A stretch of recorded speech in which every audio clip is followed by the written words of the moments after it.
We are on live right now, so I'm going to start letting folks in.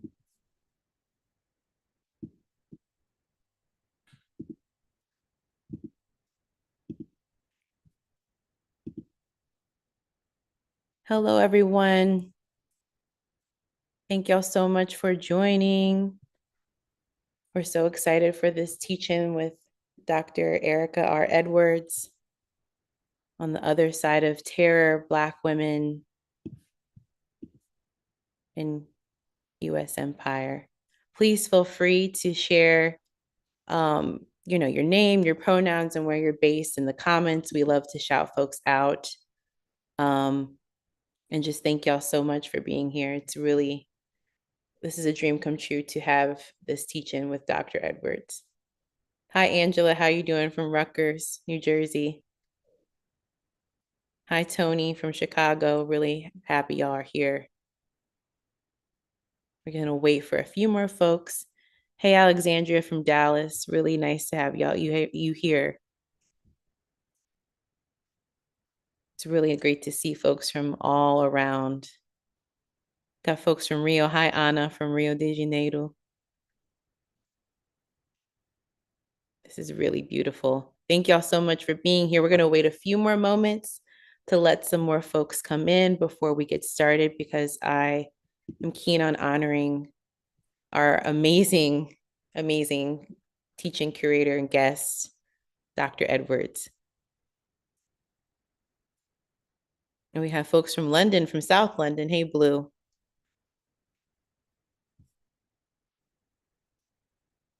Really great that folks are here. Okay, I'm going to get started because, like I said, I really want to honor the time that Dr. Edwards has for this amazing teaching. But before I get started and introducing Dr. Edwards, my name is Jamie Swift. I use she, her pronouns. I am the executive director and founder of Black Women Radicals. And if you're not familiar with us, we are a Black feminist advocacy organization dedicated to uplifting and centering Black feminist activism around the world. You are here today for a teach-in from our School for Black Feminist Politics, which is our political education hub of Black Women Radicals, where we offer free teach-ins that expand the frame of reference of Black feminist politics from multifarious frameworks. And so today we have the honor of having a masterclass Black feminist teach-in from the Dr. Erica R. Edwards, who will be discussing her book, The Other Side of Terror, Black Women in the Culture of U.S. Empire. So I also want to acknowledge before I introduce Dr. Edwards, our amazing ASL interpreters, Gloshonda and Karina. Thank you both for all that you do, and I really appreciate you both. Also, I want to establish that this is a safe space. So no antagonisms, no anti-Blackness, no misogynoir, no none of these things can be happening at this event because we will kick you out. And so please honor our guests, our interpreters, and let's honor each other. So I have the wonderful opportunity to introduce Dr. Erica R. Edwards. Dr. Erica R. Edwards is a professor of African American Studies and English at Yale University. She is the author of The Other Side of Terror, Black Women in the Culture of U.S. Empire, NYU Press 2021, which was awarded the John Hope Franklin Prize from the American Studies Association, and Charisma in the Fictions of Black Leadership, University of Minnesota Press 2012, which was awarded the Modern Language Association's William Sanders Scarborough Prize.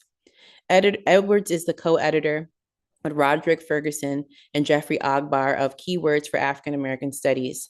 Her work on African American literature, politics, and gender critique has appeared in journals such as Differences, Callaloo, American Quarterly, and American Literary History, and her public-facing work has appeared in venues such as The Washington Post, Public Books, and A-Line, a journal of progressive thought. Her work has been supported by grants and fellowships from the Institute of Citizens and Scholars, the Mellon Foundation, and the Radcliffe Institute for Advanced Study at Harvard University. So without further ado, thank you, Dr. Edwards, for your time. It's an honor. Yes, thank you so much for that introduction, Jamie. And thank you for the invitation to be here. Thank you to the whole Black Feminist Radicals team. I'm really just inspired and moved and educated by the work of Black Feminist Radicals. I think Obviously, political education is so important always, but especially now. And I've had so many occasions to learn from your resources, especially during the recent months. Your reading list on solidarity with Palestine and the teach-in you did last year on this very same date have really sustained me over the past year. Thank you to all of you for being here.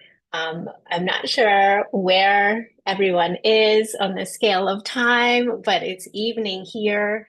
So I know that some of us are working, some of us are like reclaiming ourselves from labor, some of us are doing domestic care and labor. So wherever you are on the spectrum of work and play, I know that this is precious time, and I'm grateful that you chose to spend it in this way with me.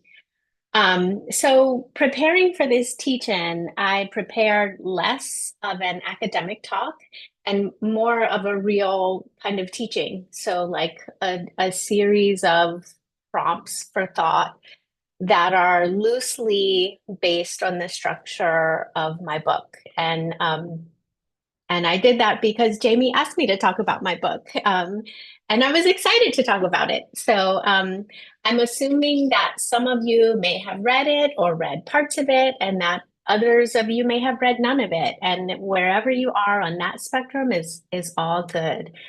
The only other note that I want to make before I get started is that the lights in my office are automated, so sometimes they go off. And if that happens, I might just start waving my hands, but it doesn't mean anything.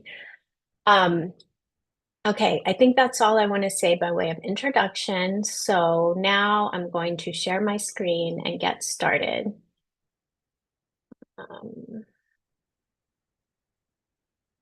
okay, let me move this out of the way. Okay, so I thought we would start here with a moment from current events. So at the 2024 Democratic National Convention, Kerry Washington appeared with her Scandal co-star Tony Goldwyn, both of whom became more famous than they already were when they starred in the Shonda Rhimes series Scandal. And Kerry Washington briefly reprised her role as a Washington fixer. So this is what she said in her speech at the convention.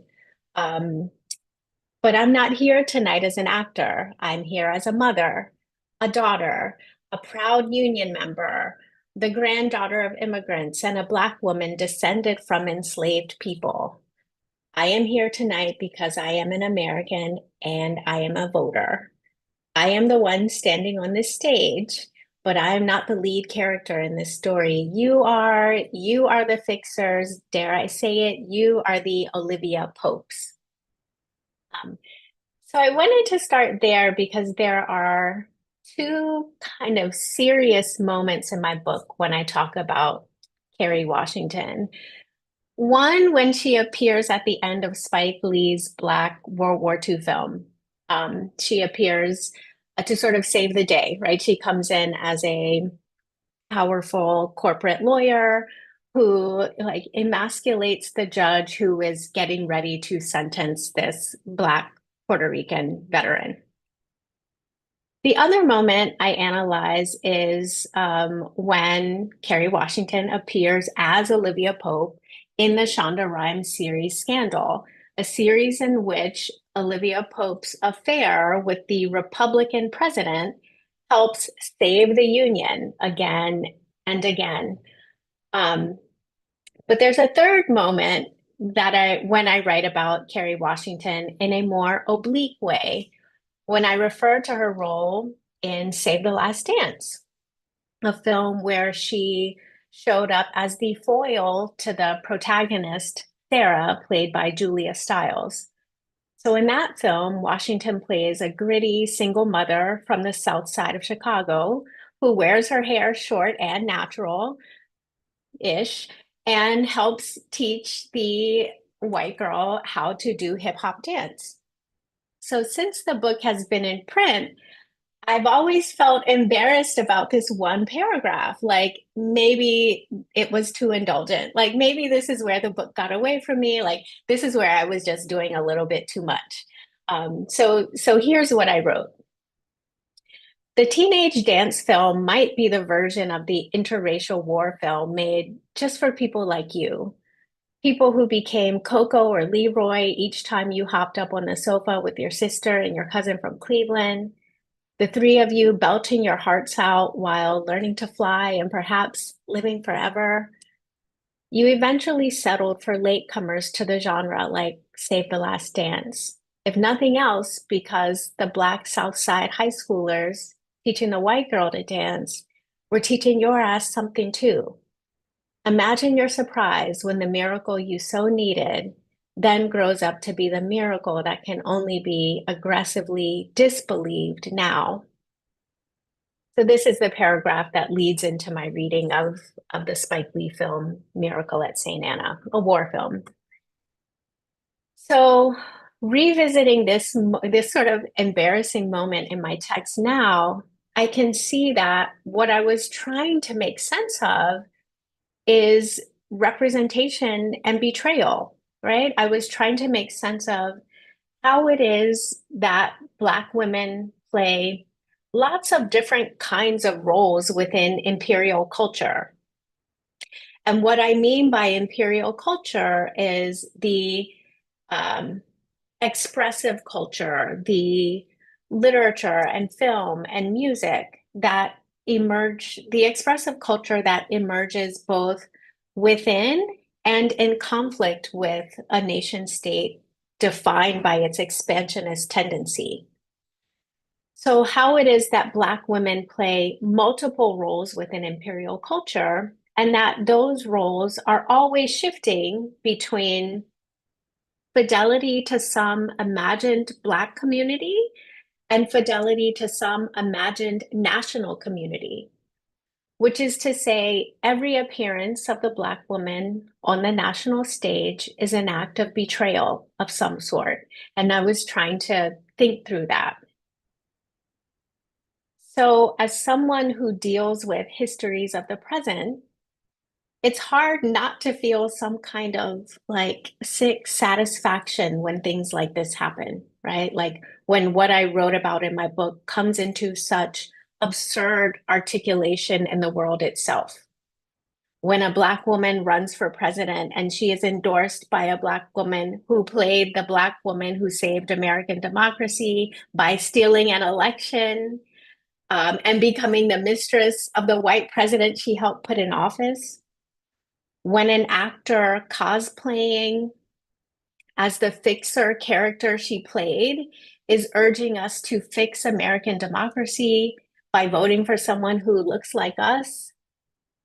An actor casting us in the role of fixer, urging us to make our voices count in a moment when we are losing sleep, when we are losing our jobs, protesting a genocidal campaign or another cop city.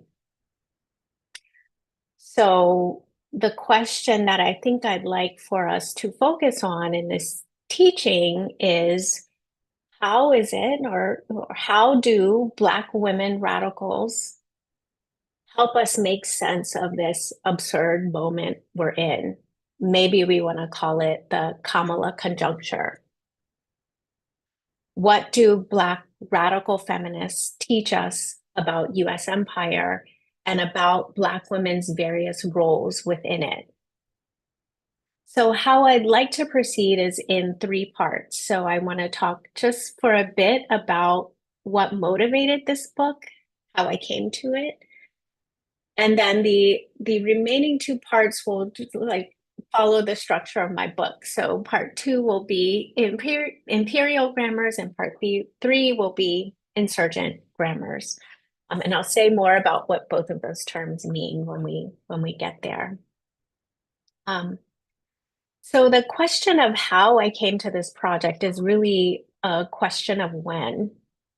So I started this book. This book was published in 2021, but I started it in 2010, which was halfway through Obama's term. first term, when whatever optimism may have gotten the best of us during the Obama campaign couldn't be sustained, and pessimism was on the rise. It was around that time that I was home visiting my parents, and my father, who was an avid bibliophile and never missed a day reading the daily paper, he dropped a review of Alice Randall's novel, Rebel Yell, in my lap. And I took it as an assignment, right? So Rebel Yell is this novel that the Nashville writer Alice Randall wrote about a Black Civil War reenactor who sort of grows up as a child of the civil rights movement. Sorry, that's my lights going off as I promised.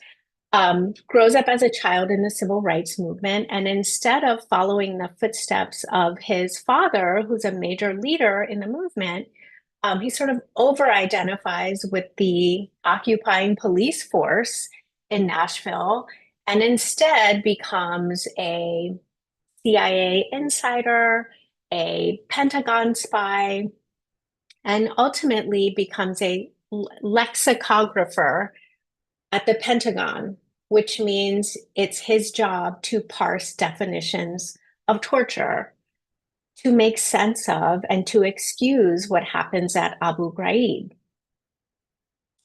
So there's this one line, this one beautiful sentence where Randall writes of her protagonist. Then Abel Jones, lawyer for Abu Ghraib, crossed back over to where he had begun, the other side of terror. And I became really fascinated with what was happening in the literature, in African American literature and popular culture. Places where people were really exploring Black intimacy with the state, including and especially the military. So texts which were like Alice Randall, asking the question of how do people cross that very thin line from subject of terror to object of terror, right? When does one move from being terrorized to doing the terrorizing? And how is that caught up in histories of race and militarism? So the larger question I was asking, thinking about Black conservative figures like Randall's Abel Jones, but lots of other ones too, the question I was asking was like, what is this culture accounting for, right? So the book began as the story I tell in chapter 5, in what is now chapter 5 of this book, right? It was really about African American literature and the war on terror and the first decade of the 2000s. Why did it seem like African American literature needed the figure of the Black conservative, the Black warrior for empire in the wake of the 9/11 attacks, when patriotism was more palpable? And was there something about the move to really represent the inner worlds of conservative characters that was sort of rationalizing or legitimizing African American literature's continuing relevance, right? So you had writers like Charles Johnson saying that now that we have a Black Secretary of State and possibly a Black president, it's time to tell new stories about Black folks, right? Not about slavery or Jim Crow, but about Black folks occupying these positions of power. So that's where this journey began. And I'm a student of cultural expression. I am also a student of power. So I'm often trying to think about that convergence of culture and power, following feminists, Black feminists like Jackie Alexander, my former advisor, Juanima Lubiano, and of course, Hortense Spillers and Sylvia Winter and Hazel Carby, and colleagues of mine like Sarah Haley, Shauna Redman, and Shaniqua Roach, and Randy Gill Sadler. Black feminist theorists, like Black feminist radicals, understand that state power is not just what is handed to us, excuse me, in laws and in brute force, but state power is also it's also works through circulation. It power is also what circulates to rationalize the exercise of brute force, which is to say, state power operates in and through and on narrative, right? So here's one quick example. Juanima Lubiano writes in this essay that is sort of canon for me, an essay about multiculturalism and state narratives. She's writing about the narratives that emerge from educational institutions and how these provide the language, the metaphors, the narrative structures that, as she says, thoroughly imagine our world. So, for example, narratives about Black pathology that emerged from sociology traveled from academic work in sociology to policy documents like famously the Moynihan Report, to like television, to popular culture like Amos and Andy, right? Um, and so she says something like the water is being poisoned right here at the epistemological well, right? Which is to say, she was asking academics to think about where they live, where their desire lives, and to think about the life directing narratives that emerge from those places with which they are most intimate. So, state and state adjacent institutions like the university circulate narratives that give shape to our desires, and our desires in turn help reshape those narratives.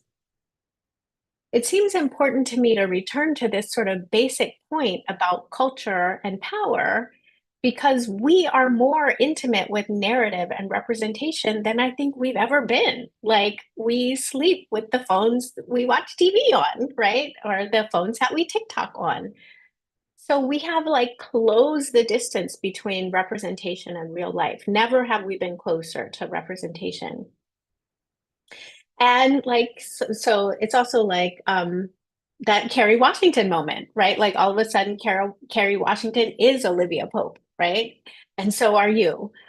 So we have to be more and more thoughtful about where power is, as Lubiano says, most dangerous because it is most unnamed, right?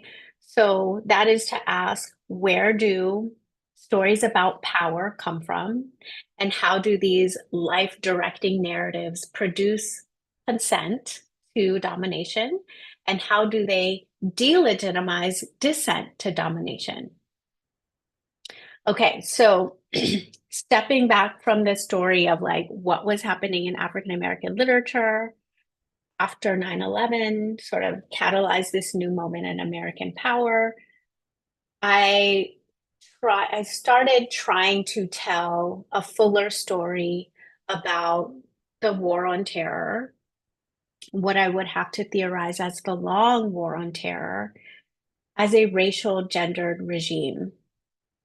So it became less a story about the figure of the soldier in African American literature and more a story about the massive shift in the organization and articulation of power in the decades between 1968 and 2012, right? Those 5 decades being the carceral decades, the neoliberal decades, the decades of what has been called the war on terror. We could also call it the global war of terror, right? So that was my motivation, and that's what I set out to do.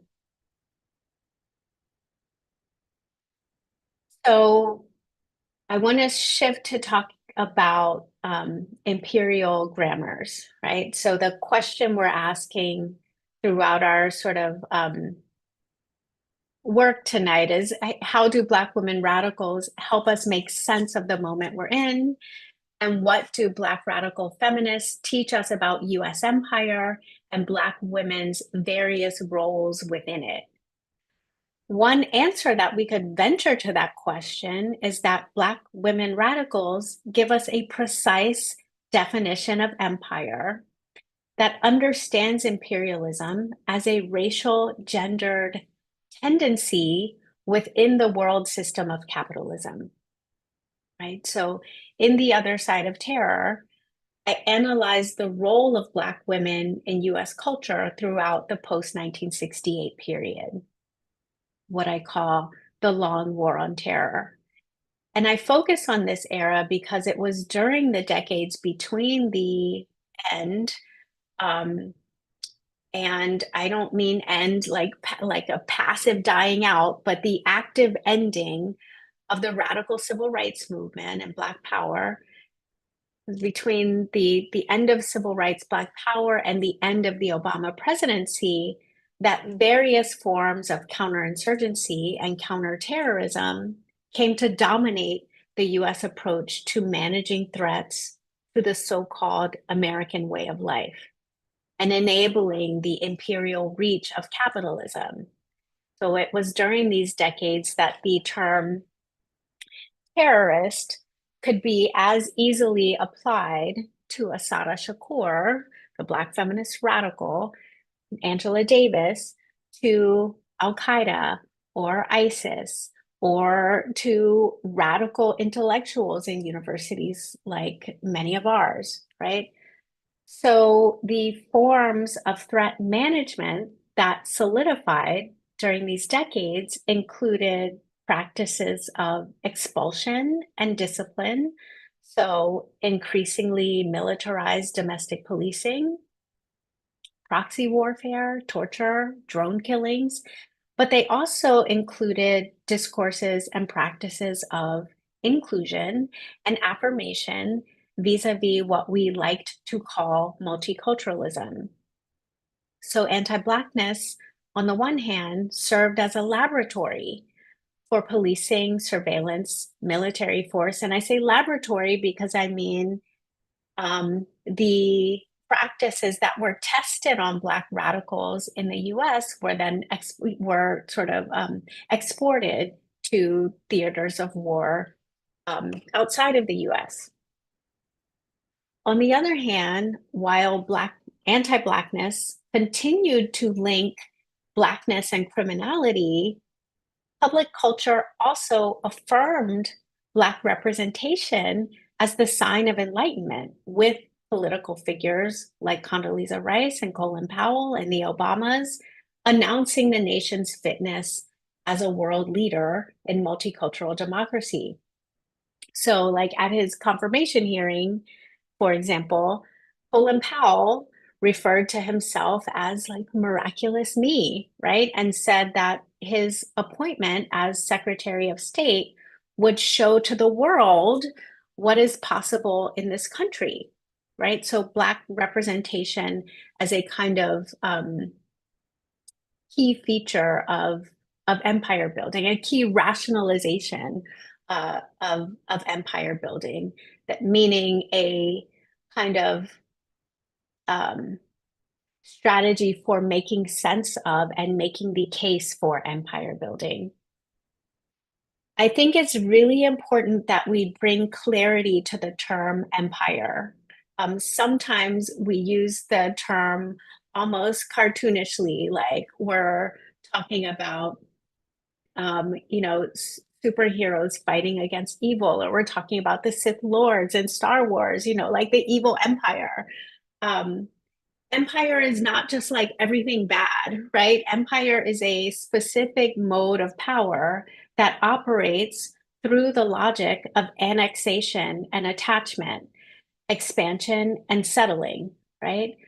So the form that imperialism took through the late post-war decades, right? And I mean post-World War II decades, was globalization, right? The construction of what was called a new world order, the building of an unfettered economy that demanded political and cultural rationalities to build consent, right? To make people believe that was the right mode of governance. So I use this term, the imperial grammars of Blackness, to refer to sort of make sense of the role that Blackness played in this sort of major reorganization of power.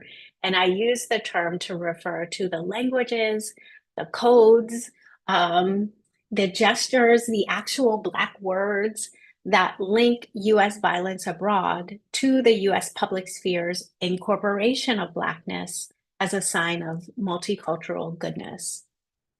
So the examples I like to use are, a white Marine singing Go Down Moses during the Iran hostage crisis. Condoleezza Rice singing His Eye is on the Sparrow on Air Force One, right? In the book, I trace these imperial grammars of Blackness through various political and cultural texts.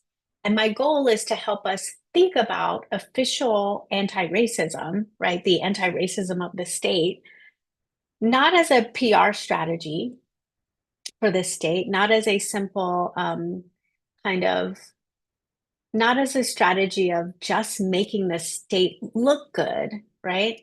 But as a key strategy of legitimation, right? So a sort of desperate move to recover the political authority of the US government after the 1960 social movements, after the dismal failure in Vietnam, and in the midst of a crisis in capital. The crisis of capital was, of course, deindustrialization, which disemployed hundreds of thousands of people when factories moved overseas.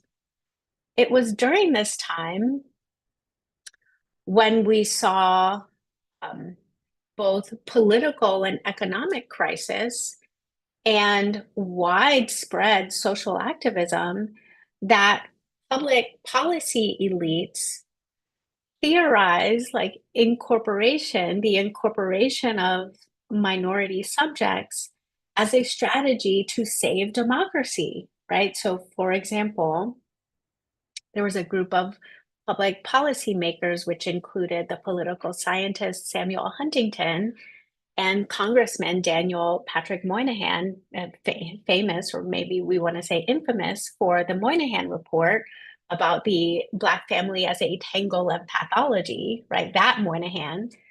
Huntington, Moynihan, and other public policy makers theorized that what the US was experiencing in the wake of the 60s social movements was an excess of democracy, right? Like people had become so invested in the remaking of American democracy that they were overloading the system with demands that exceeded what a good liberal capitalist democracy should do, right?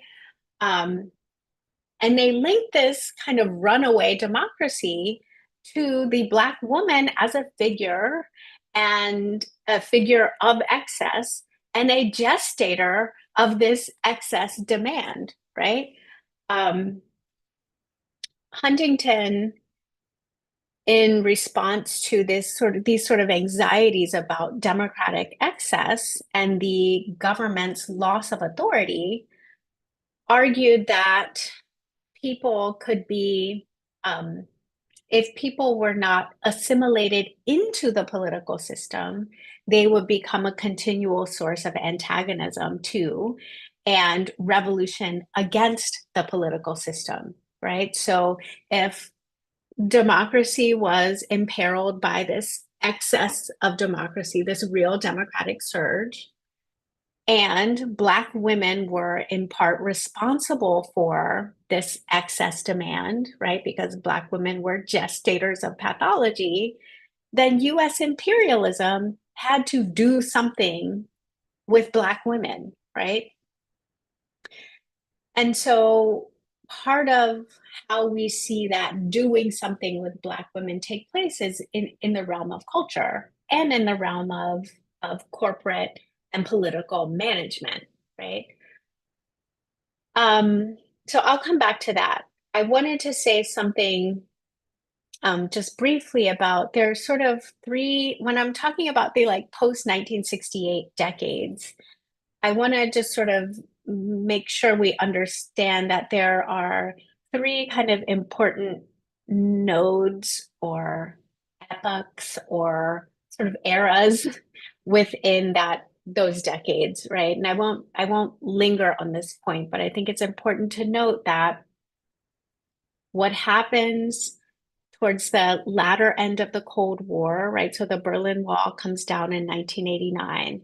That punctuates the shift from kind of focus on unilateral anti-communist containment, right? So the US against the Soviet Union to military multilateralism, right? So there's a kind of need to generate new forms of military and government management in the wake of the changing nature of threat.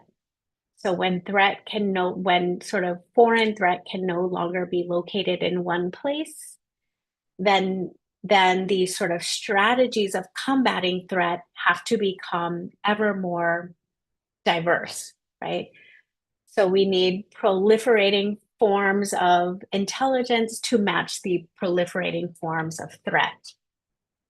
So we can see this sort of emergence of this sort of multilateralism, both on the domestic front and on the foreign fronts throughout these decades. So I talk about like this sort of first kind of these first 12 years, 1968 to 1980, as a moment when we really witness the racialization of terror itself, right? Where the figure of the terrorist crystallizes as a racial trope to delegitimize resistance. Um, it's during this first kind of move where we see the criminalization of resistance that ends in a 500% increase in the domestic prison population. So the architecture of counterinsurgency links anti-Blackness and anti-Arab, anti-Muslim sentiment and practice. After that, in the 1980s and 1990s, we witness the rise of the new right, the militarization of law enforcement under the banner of the war on drugs, um, the post-Iranian revolution, racial panics, the era of high neoliberalism, the height of the kind of building of a world economic order which focuses on the evisceration of public services and paving the way for unchecked, unregulated capital, ungoverned capital, right? We could think of all of this as kind of part of what was called by conservatives the New World Order. The rationalization for this remaking of the world order was that the government, the military, and corporations were all aimed at keeping us safe in a like still dangerous world after the fall of the Soviet Union, right? Um, and then the sort of last decade we're dealing with here is the era of high multiculturalism, right? The 2000s, after the um, terrorist attacks on the World Trade Center and the Pentagon, we enter what the historian Manning Marable described as a new racial domain with increased patriotism, increased anti-Arab, anti-Muslim policing, the racialization of Islam, right? The glorification of Black police agents and military personnel, which all shored up this image of a home front united against the axis of evil, as George W. Bush called it, right? So Colin Powell's 2003 UN Security Council speech, Obama's rise, all of these happened in those first decades of the 21st century, and we see the explicit emergence of a kind of post-racialism, or the question of, is the United States, beyond race, right? So in the context of this reorganization of power after Cold War unilateralism, what was happening in the terrain of culture? And how were Black women making meaning and being made meaning of, right? So that's a question that I'm sort of thinking about in like chapter 2 and chapter 3. It's over these decades that Black women in popular culture and in political culture signified both threat to empire and the key to its survival, right? So Condoleezza Rice, again, sort of emerges as a highly visible public figure, whose self-narrative as a whose memoirs of her coming of age as a young Black girl in Alabama, her rise to become one of the most one of the key strategists of the Cold War, really helps illuminate this irony at the heart of contemporary power, right? That Black women are both sort of threat to empire and key to its survival. So I read Rice's memoirs as this effort to redirect certain energies emerging from Black social life, like prayer and gospel music, Black radical politics, to sort of redirect those energies and to redefine the Black freedom struggles. I became really interested in what happens when Black figures like Rice emerge on the global stage.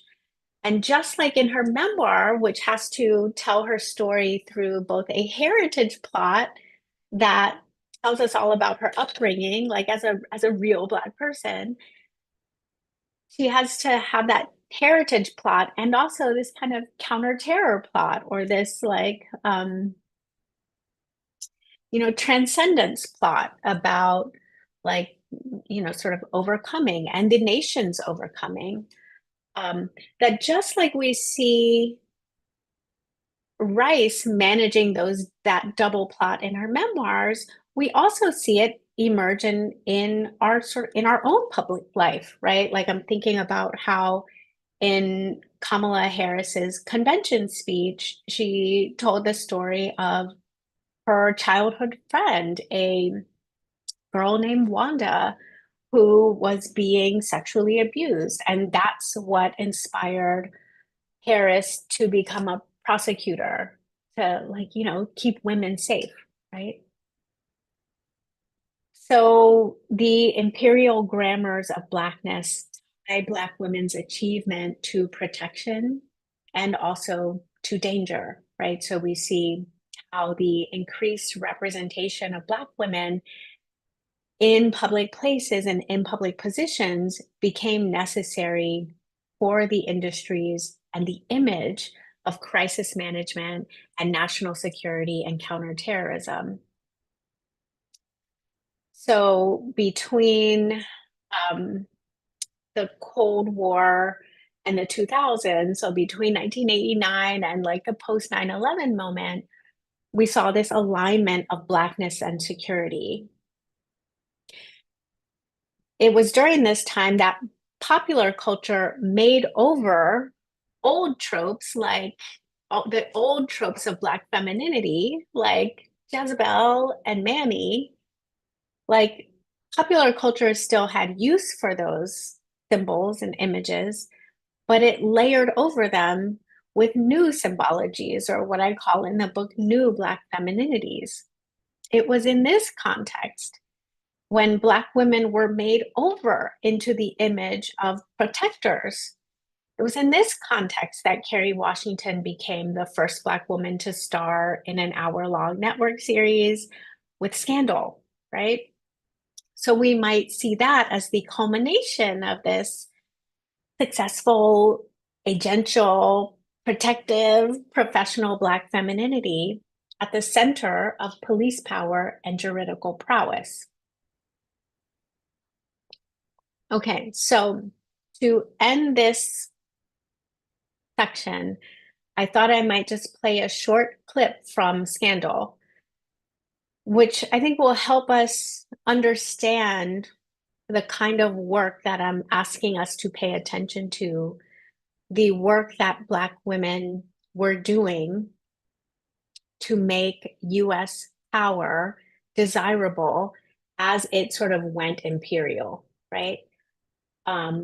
So this, I'm going to play this scene. I hope we can hear the sound, but I'm also going to put in the chat a transcription.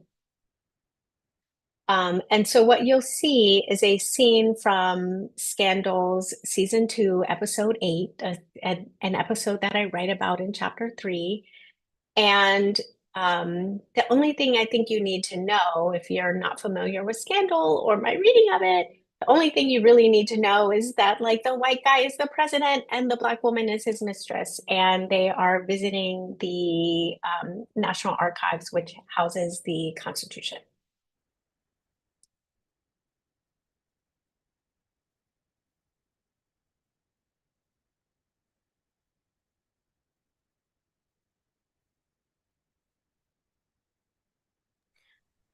Hey, Dr. Edwards, we can't hear any sound for some reason. Okay, I'm sorry. Okay, I'm just gonna skip this part.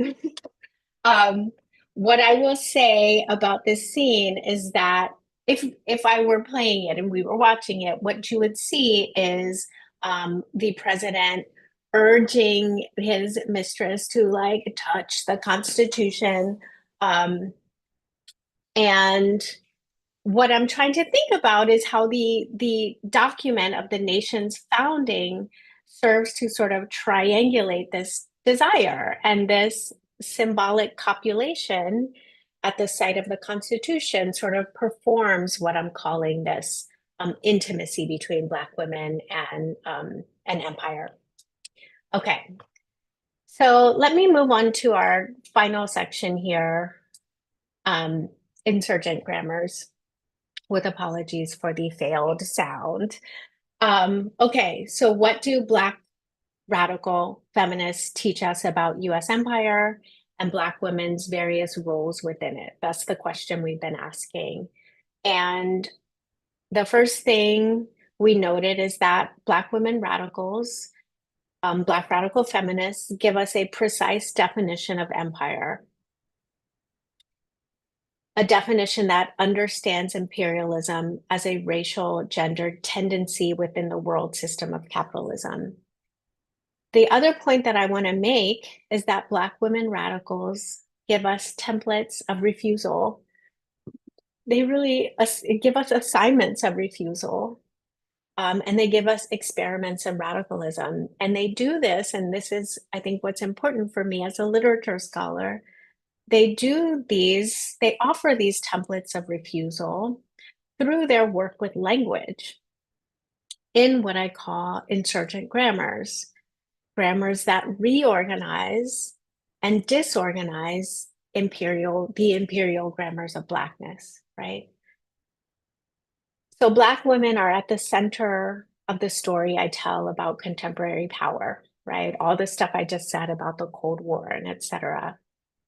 When I started this book, I wanted to study all of the things that representations and fantasies and stories and demonizations of Black women do for Imperial US culture. That is, for all of the forms, like film, music, literature, news culture, that project this country's global corporate and military might. So the book tracks these significant shifts in power over the course of the late 20th and early 20th centuries that should allow us to see how difference, racial and gender difference, was essential to millennial narratives of multicultural democratic righteousness that actually provided cover for hypercarceral, hyper-surveillant, hyper-militarist governance throughout the post-1968 period. I also wanted to study the way Black feminist writers took over those very cultural forms to expose the contradictions of contemporary governance and representation. So I write about how writers like radicals like Toni K. Bambara and June Jordan, or writers like Danielle Evans or Alice Randall, or progressive critics like Hazel Carby and Hortense Spillers created the insurgent grammars that exposed and refused the seductions of incorporation. So when I address these questions, I approach them through the lens of Black feminist critiques of imperial culture, right? So let me give you just one prominent example. In an essay, this is a 1983 essay called Black People and Foreign Policy, originally drafted with the subtitle, Good House Niggers. This was an essay by June Jordan, who was a poet, an organizer, an activist, a dramatist, um, a journalist, right, who gave herself assignments, right? Here, June Jordan compared the Reagan era world to the antebellum plantation.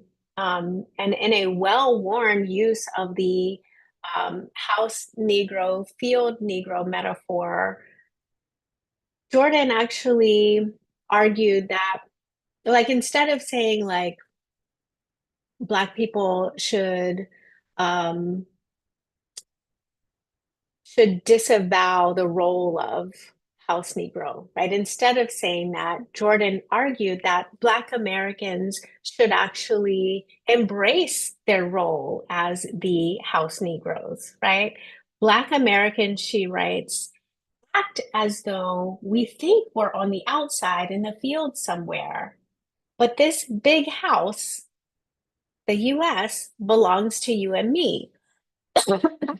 The fields beyond belong to the Vietnamese, the Black peoples of Southern Africa, the Palestinians of Northern Africa, the brown and Black peoples of Nicaragua, and whether they speak Spanish or Xhosa or Arabic, these new field niggers expect the rest of us here in the big house to watch the massa and take appropriate care of the masses soup, right? Why don't we do that, right? And I included an image of the manuscript version, the first draft of this speech, this article, because I think it is a slightly more trenchant than what the edited version finally allows, right? I think what Jordan's call to internationalist sabotage, right, poison, explodes or exposes is this imaginary of home and homeland, which is to say, it's an essay that is undomesticating the very Black feminist print culture that appears in the celebratory narratives of Black women's literature in the 1970s and early 1980s, right? So she's basically saying, like, if we're going to be in the big house, we might as well go about the business of being good house Negroes, right? So Jordan was using every kind of writing to contest this sort of incorporation of Black women in U.S. empire. But she wasn't content with challenging Black progressives from the comforts of her home, right? Writing back was not the same as fighting back. She would eventually write, right? So there are two things that drew me to Jordan, two essential features of her writing that make her, I think, the central character in this story, right? A story that, like, meaning the story of this book, right?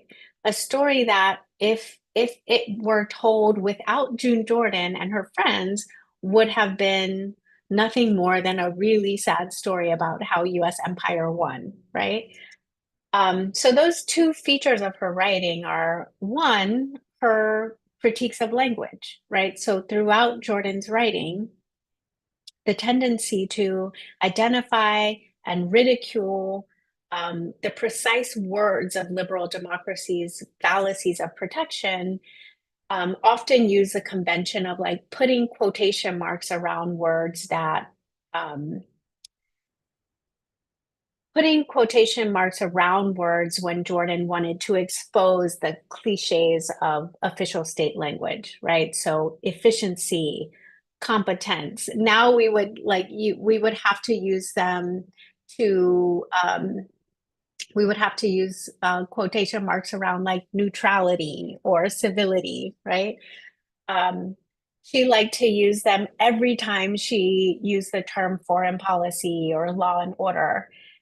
And she, throughout the 1970s in particular, developed these really elaborate theories of state language and was committed to preserving the autonomy of Black English, not simply as a form of culture, but as a form of dissent, right?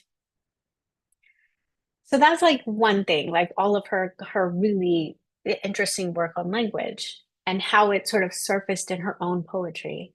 The other feature of Jordan's writing and her life that I wanted to sort of highlight is, of course, her critique, her abiding critique of American militarism, right? So and I tell this story about how Jordan assigned herself to go to Nicaragua during the during the Nicaraguan Revolution, when um, revolutionaries were being assaulted by U.S. funded contras, right, which were illegally funded through the sale of arms to Iran and what was called the Iran Contra scandal, right? And this piece that she wrote for Essence after her trip, called Nicaragua, Why I Had to Go There, Jordan begins with those sarcastic quotation marks that have by then become characteristic of her prose, right? So I'll read this and I'll sort of start to wrap up, right? She says, I had to go to Nicaragua, that Central American country of 2.7 million people, that place as small as the state of Iowa, that front page first world nation with a population spread as meagerly as what you'd find in the Sahara Desert, that home of Indian, African, Spanish women and men, mostly doing without running water and electricity, that threat to national security, that backyard, front yard monster of Marxist Leninism, repeatedly conjured up by the White House cowboy as the menace to our credibility around the world, right? So Jordan assigns herself to go to Nicaragua to be in solidarity with the revolutionaries, to tell their stories, and to undertake the kind of frontline work of challenging the state language or the story that the president and Congress was selling to the people about Nicaragua, right? I want to sort of close or move towards closing by saying that I think it's important to understand June Jordan's 1970s internationalism as important context for her 1980s Palestine solidarity work. The 1970s was an era of both advance and retrenchment for Black peoples and Black politics in the United States. It also, as I said earlier, constituted a crucial moment in the production of terrorism as a category of knowledge and as a foil for US nationalism. The increasing presence of terrorism narratives in US news and popular culture after like the 1967 Arab-Israeli War provided avenues for rehabilitating US nationalism, which had really been tested by the 1960s social movements, right? So the kind of the kind of identification of Israel as a model of defense for the US really solidifies over the 1970s when Jordan becomes more active than she had been in international politics, right? So the long war on terror began to coalesce as a global war for capitalist hegemony in which the government used racialized narratives of vulnerability to justify foreign invasion and domestic caging.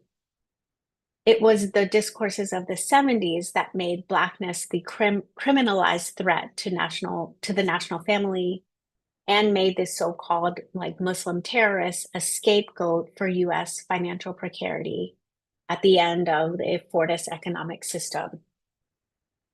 Israel, meanwhile, became the preeminent military power.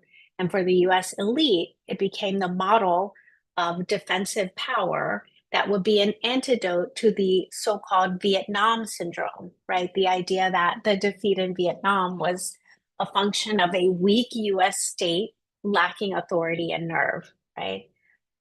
It was also during this period that Black cultural politics began to self-consciously align with the cause of Palestinian freedom.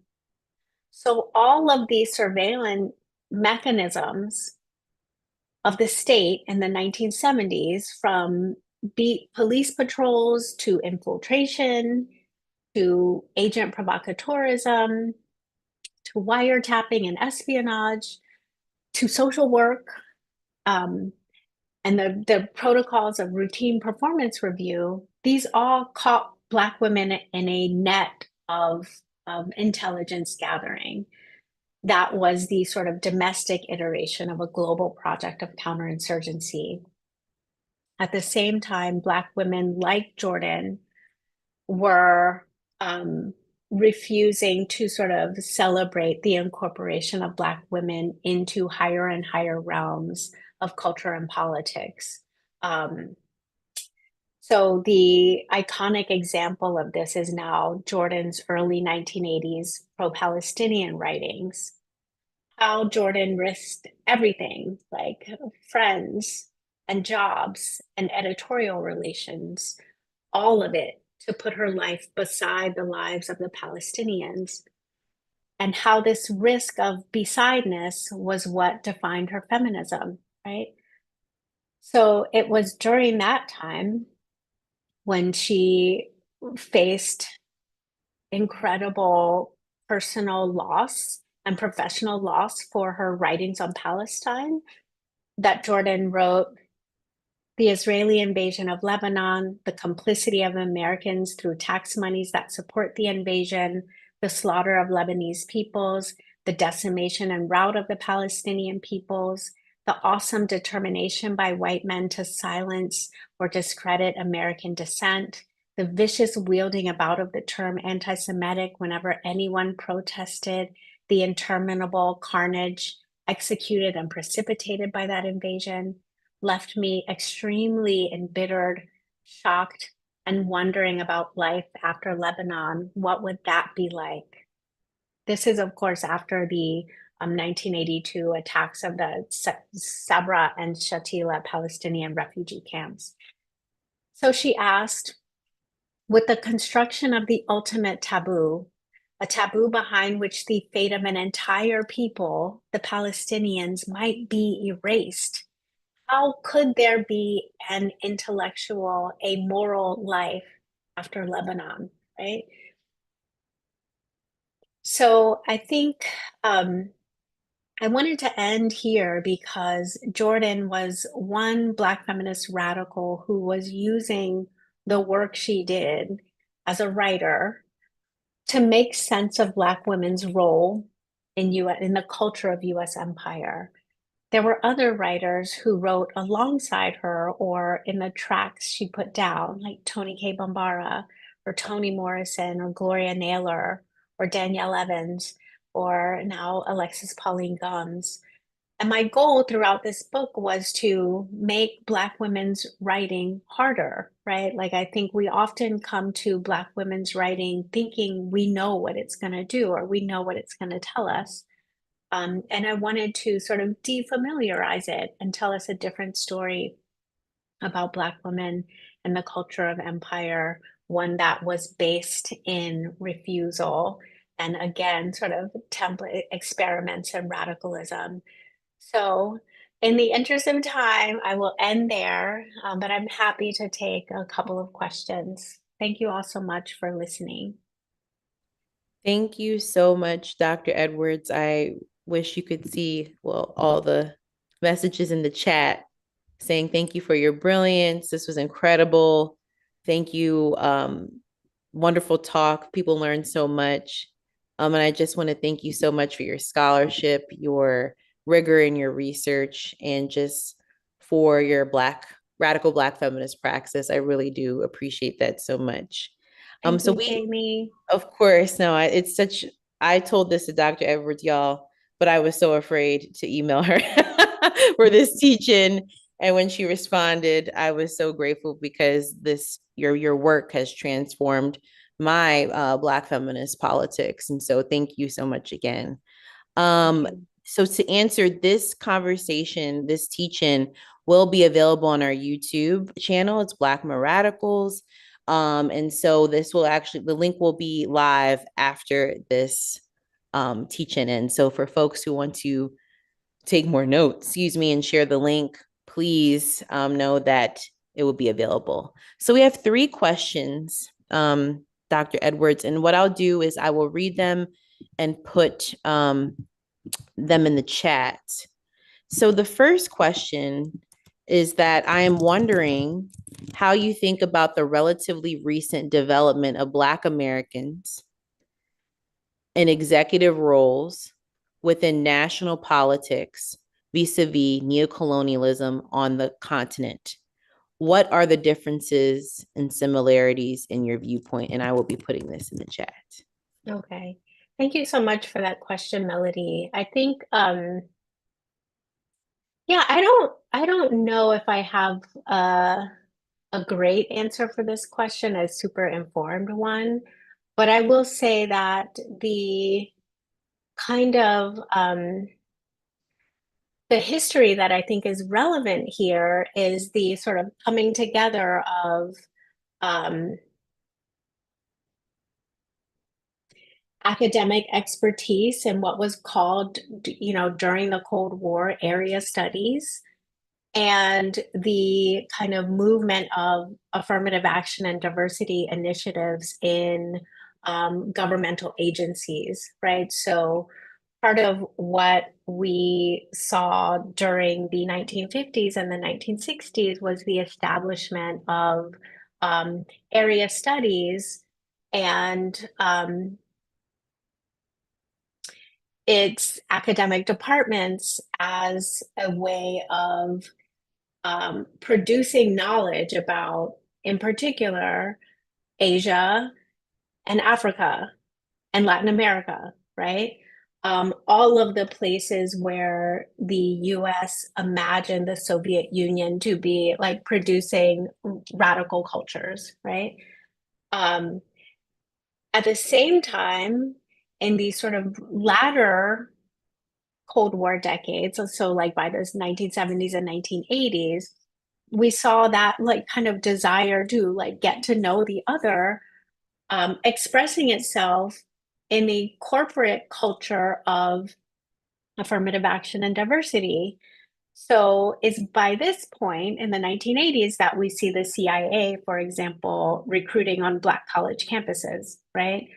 So that the imperative to like take the um, kind of ethnographic or anthropological approach to foreign policy that became expressed in these sort of recruitment strategies, not only of corporations, but also of the government.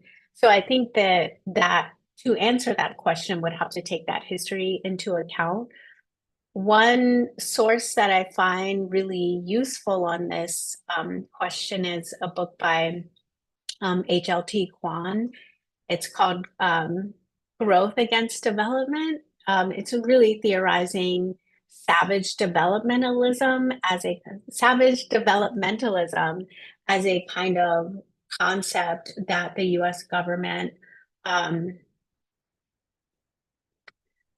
as the kind of mode in which the U.S. government operates in what it called the third world, right? And I just realized I never stopped my share. To sort of one of the things that I love about June Jordan, to return there, is she always insisted on calling the world's majority peoples the first world nations, right? And to sort of really right shift the language with which we talk about um, international context. So yeah, that's what I'll say about that, and I'll put that reference in the chat too. Thank you so much, Dr. Edwards. Um, so the second question from Karen would be, how should we think of the decline of the prominence of the traditional Black press and the rise of these problematic relationships of Black women to empire/violence? Okay, the decline of the prominence of the traditional Black press. Okay, this is really a question about corporate book culture, which is really important, right? It's a really important line of inquiry. Part of what I'm trying to think about in the book is how the making of the sort of category of Black women writer does some of this counterinsurgency work that I was talking about, this sort of cultural counterinsurgency that I have been sort of trying to think through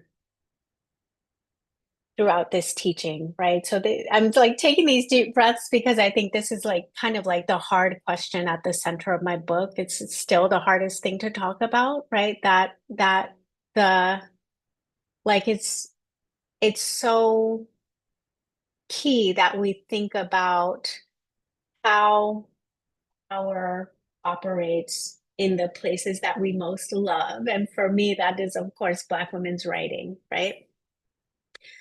I think, yeah. So with the decline of the Black press, both in terms of like Black newspapers and in the realm of independent publishing, the narrowing of options for Black writers and Black women writers in particular meant that Black writers, Black women writers are often facing limited options for subject matter, for formal experimentation, and et cetera, right? And so what it means to be a Black woman writer existing in a sort of category that um, is sanctioned by contemporary publishing is not what it might have meant if we still had thriving a sort of proliferation of Black independent presses, right? So I think, I mean, your question is the answer, right? Thank you so much, Dr. Edwards. I put the third question already in the chat for folks, but this will be the last question that we will take because we could talk to Dr. Edwards all day. But so the third question is, how safe or not is the Black feminist methodology of scholar activism from incorporation into imperial grammars of Blackness? Do you see any scholar activism in service of empire? I hear a lot about scholar activism as a Black feminist methodology, but I think June Jordan's claim that writing back isn't fighting back implicates many who claim that term. Yeah, I think that's such a lovely question, and I'm glad you asked it because this is kind of where I wanted to end anyway. Um, I get to this point at the very end of the book where I'm trying to think through the sort of implications of being a scholar in this historical moment. And ultimately, what I think is important is that we, or let me step back. I don't want to prescribe anything. I would say what is important for me is to step back from a kind of politics of purity, right? So I think it's important to recognize that like none of our hands are clean, right? Um, but that if we can better understand our intimacy with US empire, so like just how close we are to state work, I think we would feel, I would hope, impelled to like to do things, right? To engage acts of sabotage.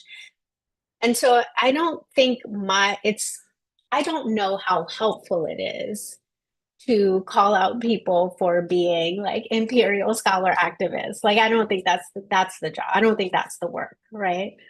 Um, I do think it's important to create opportunities for people to do the work to create like the world we want, right?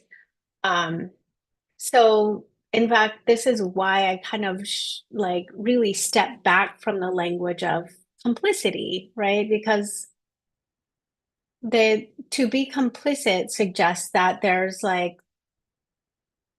a self that is somehow separate from empire, and I can choose to engage it, or I can choose to step back. And it's important to notice all of the ways. And I mean, this was Jordan's work, right? Like she would ask in that Nicaragua article, how many of these gentle people have I helped to kill just by paying my taxes? Right. So her method wasn't to go around, well, her method wasn't always to go around just calling out people for being sellouts.